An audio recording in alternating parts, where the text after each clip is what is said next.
என்னடா இது, நாம வீடு தேடி வந்திருக்கோம், வாங்கன்னு சொல்ல யாருமே இல்ல. வாங்க.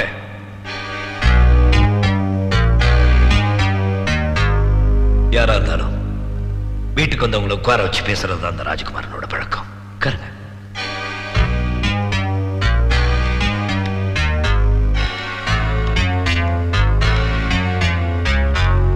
என்னடா இந்த யுவராஜ் நடந்ததெல்லாம் மறந்துட்டு வந்திருக்கானேன்னு பாக்குறீங்களா? இனிமே நடக்க போறதை நீங்க மறக்க கூடாதுங்கிறதுக்காகத்தான். மறத்தவரி ஒரு பொண்ணோட மானம் பறி போறதை இந்த மண்ணும் நீங்களும் அனுமதிக்க மாட்டீங்க. அதனால நானே நாளும் கிழமையும் பார்த்து ஒரு பொண்ணு மேல கைய வைக்க போறேன், முறையோட தான். என்னடா இதெல்லாம் இங்க வந்து சொல்லணும்னு பாக்குறீங்களா? என்ன பண்றது, நான் கட்டிக்க போறது உங்களோட முறை பொண்ணாச்சே, செல்வி. அதான் பத்திரிக்கை வச்சு அழைச்சிட்டு போறான்னு வந்தேன். எதையுமே முறைப்படி செஞ்சா தானே உங்களுக்கு பிடிக்கும்.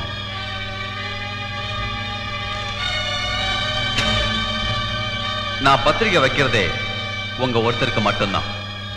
உங்களுக்கு வச்சா ஊருக்கே வச்ச மாதிரி. கண்டிப்பா கல்யாணத்துக்கு வரணும், வந்து வாழ்த்தணும். அங்க வந்தா தான் எங்க மண்ணோட பெருமை என்னன்னு நானும் காட்ட முடியும்.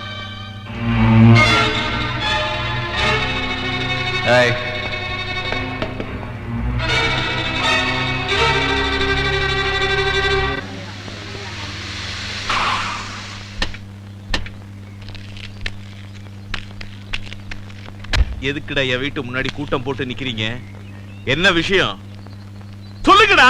ஐயா, நம்ம ஊர் மானத்தை வாங்க வந்து அந்த பாலப்பட்டி ஜமீனோட சம்பந்தம் பேசிட்டு வந்திருக்கீங்கன்னு கேள்விப்பட்டான். அந்த அயோக்கியனுக்கு பொண்ணு கொடுக்குறீங்கன்னு தெரிஞ்சதுல இருந்து இந்த ஊர் சனமே தவிச்சு போய் நிக்குதுங்க ஐயா. டாய், அத கேட்கறதுக்கு நீங்க யாரா பிச்சைக்காரன் நாய்களா? என் பொண்ணை கட்டிக்கிறேன்னு ராஜகுமாரன் பொய் சொன்னா நீங்களும் காவா வெட்டிக்கிட்டீங்க. என் பொண்ணை கட்டிக்கிறான்னு ஒரு வார்த்தை ராஜகுமாரன் கேட்டீங்களாடா? இது என் சொந்த பிரச்சனை. போங்கடா. இன்னும் இங்கே நின்னுகிட்டு இருந்தீங்க, மரியாதை கெட்டு போயிடும். முடியுமா பால்? செல்வராஜையா பண்ண பால நாங்க இனிமே வாங்க மாட்டோம். நீ போய் வேற இடத்த பாரு.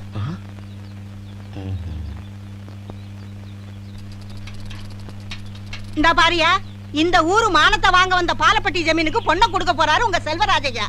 அவர் பண்ண பால நாங்க வாங்க மாட்டோம். ஏன்னா மானம் ரோஷம் சூடு சொரணை எங்களுக்கு இருக்கு.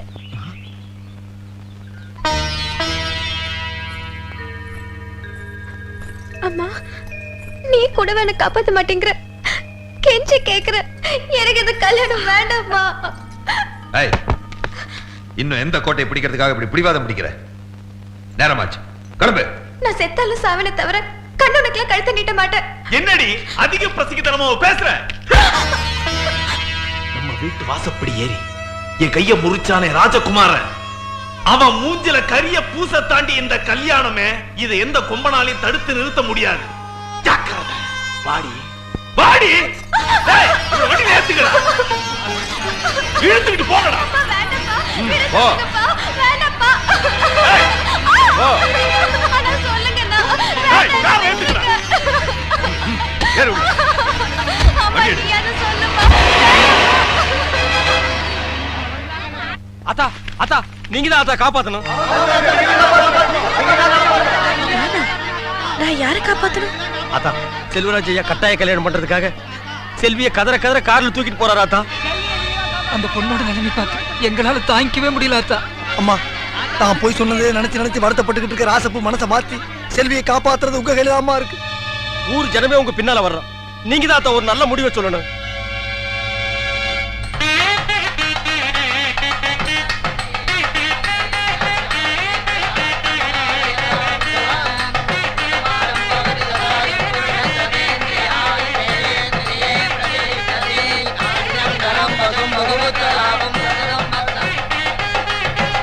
ஐயா, எங்க குடும்பம் கெடக்கூடாதுன்னு நீங்க நினைச்சீங்க. இப்போ செல்வியோட வாழ்க்கை கெட்டுடக்கூடாதுன்னு தான் உங்களை பார்க்க வந்திருக்கோம்.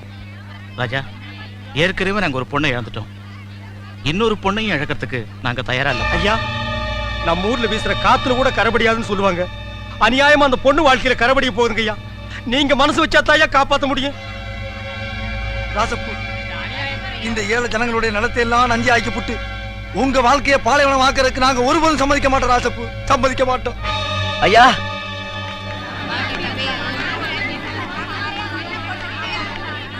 ஐயா இத கொஞ்சம் பாருங்க ஐயா.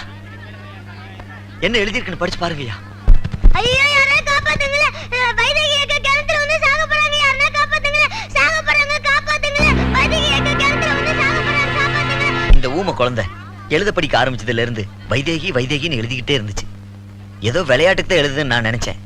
ஆனா இப்பதான் புரியுது, வைதேகி இறந்த அன்னைக்கு கருப்பராயன் கோயில்ல நடந்ததை இவ பாத்திருக்கா ஐயா. என்ன மன்னிச்சிடு கருப்பராயா.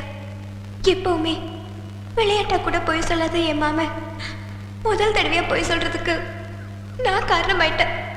என்ன மன்னிச்சிடு கருப்பராயா, என்ன மன்னிச்சிடு.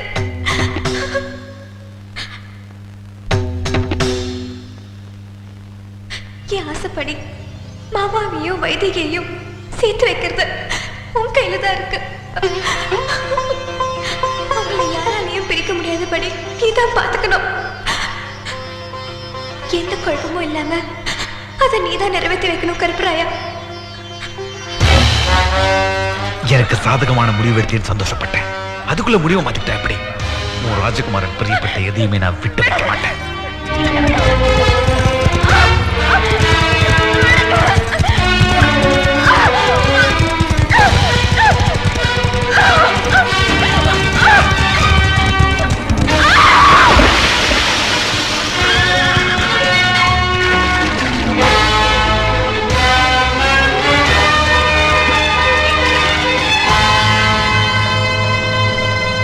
இல்லப்பா,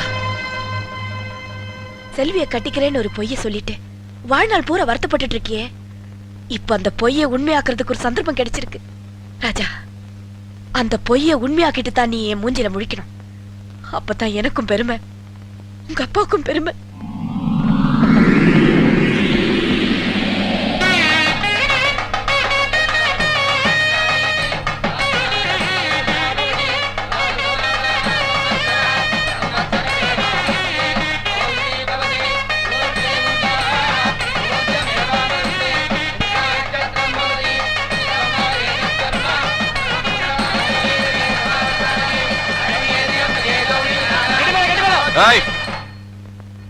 கட்டி வாழ போற அளவுக்கு தான் கெட்டி மேளம். தாலி கட்டி வாழ வைக்க கூட்டிட்டு வரல இவள. தாலி கட்டாமலேயே மானத்தை வாங்கத்தான் கூட்டிட்டு வந்திருக்கேன். பொண்ணு வீட்டுக்காரங்க அவசரப்படாதீங்க. 38 பட்டு ஜனங்களை எதுக்கு வரவழைச்சுன்னு தெரியுமா? சுந்தரபுரி ஜமீன்ல எனக்கு ஏற்பட்ட அவமானத்தை துடைக்கத்தான்.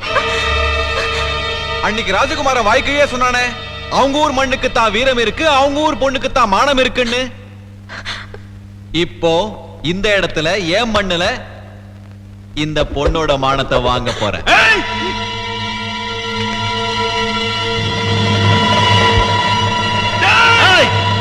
இதுதான்டா இந்த மண்ணோட அழகு. பாமா படி. இந்த விரல் கூட உன் உடம்புல படாம உன் மானத்தை நான் எடுக்க போறேன். அதான் இந்த யுவராஜுக்கு அழகு. உன் உடம்புல இருக்க துணியை உரிச்சு இந்த ஊர் ஜனங்க கண்ணுக்கு விருந்து வைக்க போறேன். உச்சாதனா மாதிரி.